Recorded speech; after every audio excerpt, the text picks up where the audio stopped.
تو کی بات یہ ہے کہ داتا صاحب کا پاکستان، حضرت خواجہ غریب نواز کا پاکستان آج اس حال پہ کھڑا ہے. کبھی یہ IMF سے مانگنے جا رہا ہے، کبھی یہ کسی سے مانگنے جا رہا ہے. وہ IMF سے جو مانگنے جاتے ہو تو کبھی یہاں کے بھی عرض کر دو گنج بخش فیض عالم مظہر نور کیا خدا. کہنے، خدا تمہیں ہدایت دے، تمہاری عقل پہ پتھر پڑ گئے. یہ حضور نبی علیہ السلام کا فیض ہے.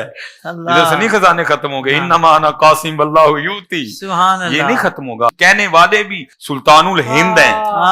یہ نہیں کہ زید نے کہہ دیا، بکر نے کہہ دیا. دیکھو تو کہنے والے کون ہیں؟ گنج بخش فیض عالم مظہر نور خدا نہ کی سارا پیر کامل. داتا حضور کشف المحجوب میں لکھتے ہیں یہ فکرے ان کی زبان سے تب ادا ہوئے جب اس درخت کے نیچے تھے جس کے اوپر میں چڑھا ہوا تھا.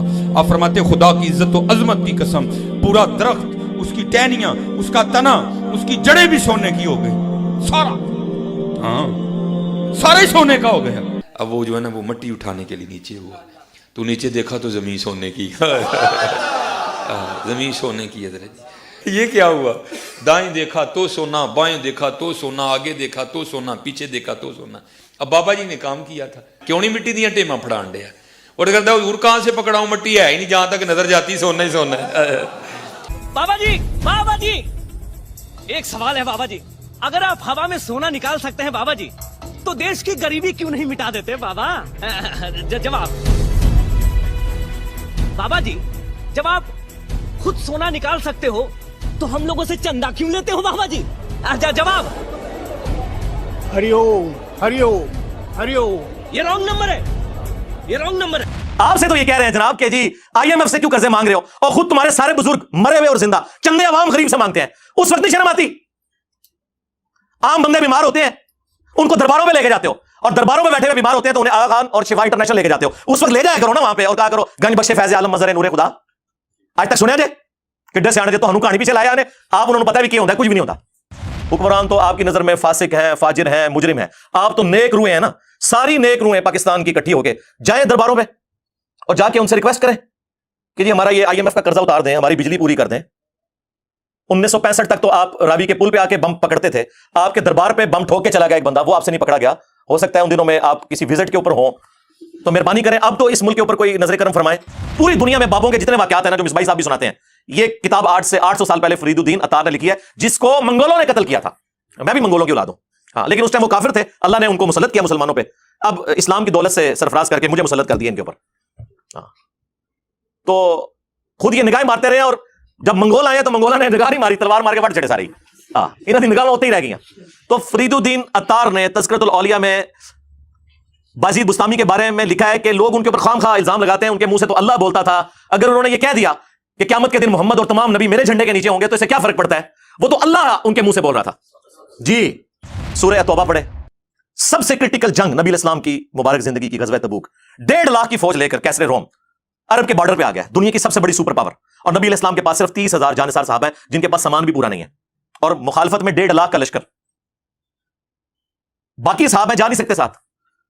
سورہ توبہ آیت نمبر 92 میں اللہ تعالیٰ فرماتا ہے کہ اے نبی علیہ السلام تمہارے پاس لوگ حاضر ہوتے ہیں کہ ہمارے لیے کوئی سواری کا بندوبست کر دیں، ہم بھی آپ کے ساتھ جائیں جہاد کے لیے. تو تم ان سے فرماتے ہو کہ میں کوئی ایسی چیز نہیں پاتا کہ جس کے ذریعے میں تمہاری مدد کر سکوں، تمہارے لیے سواری اور جانے کا ساز و سامان ارینج کر سکوں. تو تم دیکھتے ہو کہ یہ تم سے اس حال میں پلٹتے ہیں کہ ان کی آنکھیں آنسوؤں سے تر ہوتی ہیں اس غم کے سبب کہ وہ اپنے نبی کے ساتھ مل کر اللہ کی راہ میں جہاد نہیں کر سک رہے.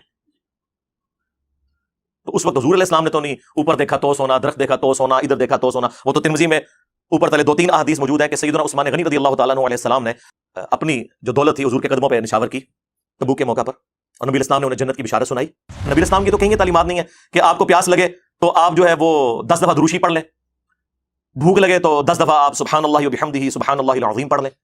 میرے بھائی اللہ نے دنیا کو اسباب کے ساتھ جوڑا ہے، تو آپ اس قسم کی چیزیں کیوں لوگوں کو بتاتے ہیں؟ نبی علیہ السلام کی تو کہیں یہ تعلیمات نہیں ہے. آپ نے تو ہمیشہ اسباب کو اختیار کرنے کا حکم دیا اور اس کے بعد مسبب الاسباب سے دعا مانگنے کا حکم دیا. اے ابو ہریرہ، جو چیز تجھے نفع دے اس کے لیے پوری کوشش کرنا، اس کے بعد اللہ سے مدد طلب کرنا، کاہلی نہ کرنا، سستی نہ کرنا.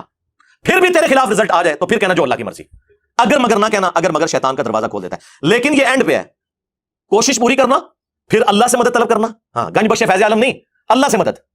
اس کے بعد کاہلی اور سستی نہیں کرنی، کوشش بھی کرنی ہے اور کاہلی اور سستی بھی نہیں کرنی. پھر بھی رزلٹ خلاف آئے پھر کہنا جو اللہ کی مرضی، کہ ٹھیک ہے اللہ تعالیٰ کوئی منظور نہیں تھا، اپنی ایفرٹ تو پوری پوٹ کرنی ہے. الہ مع اللہ، کیا اللہ کے ساتھ کوئی اور الہ بھی ہے جس کی یہ کوالٹیز ہوں؟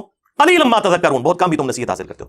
اس آیت کے اندر اللہ تعالیٰ نے کلیئر کٹ حکم فرما دیا کہ جو کوئی شخص اللہ کے سوا کسی سے دعا کرتا ہے گویا کہ اس نے اسے اپنا خدا، الہ اور معبود مان لیا ہوا ہے۔ بارش کون برساتا ہے؟ اللہ۔ ڈیوٹی کس کی ہے؟ فرشتوں کی۔ لیکن ہم فرشتوں سے بارش مانگیں گے کہ آپ کی ڈیوٹی لگی ہوئی ہے جی، کہتے ہیں بزرگان کی ڈیوٹیاں نے، تو مشرک ہو جائیں گے بھائی۔ نبی علیہ السلام نے صلاۃ الاستسقاء، بارش کی نماز تعلیم فرمائی ہے۔ اور جی جو مدد کر رہا ہے مشکل کشا تو ہے نا، تو بھائی سب سے بڑا جو مشکل کشا ہے وہ تو سورج ہے۔ آپ کا کوئی بابا اتنا بڑا مشکل کشا نہیں ہے۔ دنیا میں موسم سورج کی وجہ سے تبدیل ہوتے ہیں، دنیا میں ہوائیں سورج کی وجہ سے چلتی ہیں، دنیا میں بارشیں سورج کی وجہ سے ہوتی ہیں، سمندروں کا پانی وائبریٹ ہو کر گلیشیئرز کی فارم میں سٹور ہوتا ہے، وہاں سے پگھل کے زمین کے اوپر اور نیچے دریا چلتے ہیں، بارشیں ہوتی ہیں۔ آپ کی گندم، ہر طرح کی جو فصلیں ہیں سورج کی وجہ سے وہ پکتی ہیں۔ تو کیا ہم کہیں گے المدد یا سورج ذرا آپ بادلوں سے باہر تشریف لے آئیے کہ سردی کا موسم قریب آ رہا ہے، اور بادلوں میں چھپ جائیے کہ گرمی کا موسم قریب آ رہا ہے؟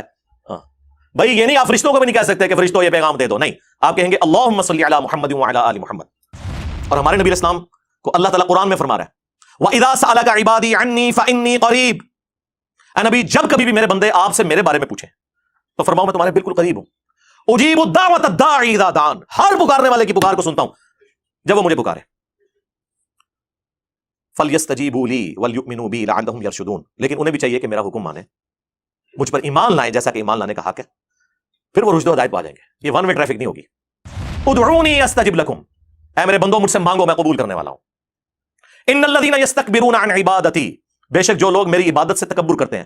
اچھا بات ہوئی دعا کی اور ذکر آ گیا عبادت، کیونکہ دعا ہی تو عبادت ہے جی۔